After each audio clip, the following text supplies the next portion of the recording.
సలాం అలైకుం. నా పేరు Syed puzzle, social democratic party of India Nellore జిల్లా సెక్రటరీ మాట్లాడుతున్నాను. నిన్న జగన్మోహన్ రెడ్డి గారు నెల్లూరు రావడం జరిగింది కాకాని గోవర్ధన్ రెడ్డి గారిని కలిసేటందుకు. ఆ సమయంలో మైనార్టీ లీడర్లైన సిద్దిక్ గారు, మస్తాన్ గారు జగన్ గారి దగ్గరికి వెళ్లే సమయంలో వారిని బైండ్ ఓవర్ చేయడం జరిగింది. బైండ్ ఓవర్ ద్వారా మధ్యాహ్నం 3 గంటల దాకా స్టేషన్లో కూర్చోబెట్టడం జరిగింది. ఈ యొక్క చర్యను నేను తీవ్రంగా ఖండిస్తున్నాను. ప్రజల్ని ప్రేమించే నాయకుల్ని ప్రేమించే ప్రజలు, కార్యకర్తలు కూడా ఉంటారు.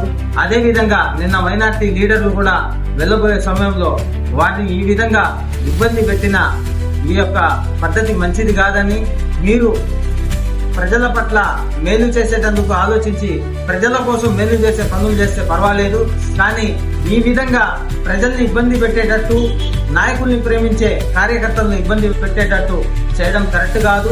ప్రతి ఒక్క పార్టీకి, ప్రతి ఒక్క నాయకుడు కూడా అనుచరులు ఉంటారు. ఇవాళ అపోజిషన్ ఉంది అని చెప్పి మీరు ఈ విధంగా చేస్తున్నారు, రేపు మేము అపోజిషన్ గా ఉన్నప్పుడు కూడా చేయవచ్చు అని చెప్పే అవగాహనతో ఏ పార్టీ నాయకులైనా కానీ ఈ విధంగా ఇబ్బంది పెట్టడం కరెక్ట్ కాదు అని తెలియజేస్తూ తీవ్రంగా ఖండిస్తున్నాను.